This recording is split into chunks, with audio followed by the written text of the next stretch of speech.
واسمحوا لي هنا ان انا اتوقف، لان هذا الموضوع كان محل نقاش طويل بيني وبين فخامة الرئيس موسيفني، اولا لحكمته وايضا لخبرته الطويلة وايضا لاهمية هذا الموضوع اللي احنا بنتكلم فيه.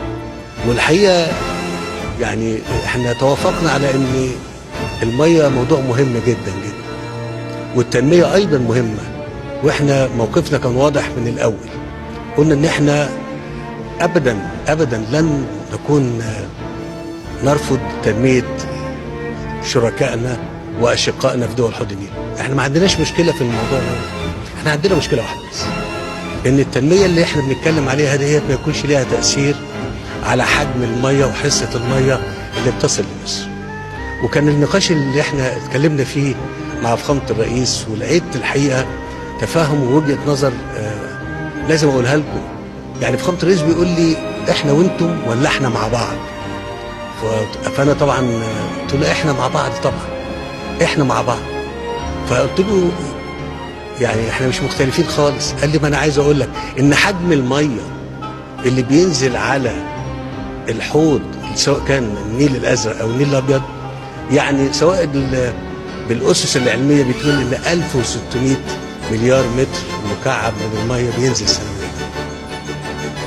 الميه دي بتتقسم على جزء بيصل الى الغابات والمستنقعات،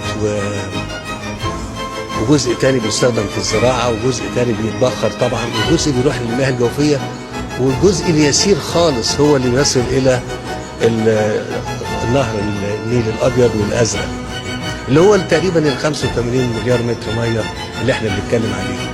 ان احنا لو قلنا ال 1600 دول ال 85 يساوي قد ايه؟ يساوي 4% تقريبا منهم، 4% من الميه اللي بنتكلم عليها. لكن ده معناه ايه؟ هل انا لما بطلب ان الميه ديت او هذا الحجم من الميه يصل لمصر والسودان عشان نعيش بيهم وما عندناش مصدر اخر غيرهم، انا كده رافض التنميه في دول الحوض، او رافض ان هم يستفيدوا من الميه اللي موجوده عندهم، سواء كان في الزراعه او كان في انتاج الكهرباء؟ لا طبعا. وانا باكد ده هنا قدام فخامه الرئيس وقدامكم، بقول للمصريين ان احنا كان موقفنا من الاول ان احنا قلنا ده احنا لسنا ضد التنميه. احنا بنتكلم ما قلناش حتى اقتسام عادل للميه ديت، لان احنا بنتكلم في اقتسام عادل للميه بنتكلم بقى في 1600 مليار متر ميه. احنا بنتكلم على المتبقي اللي ما يزيدش عن 4-5% لو احنا اتكلمنا على 1600 مليار متر ميه.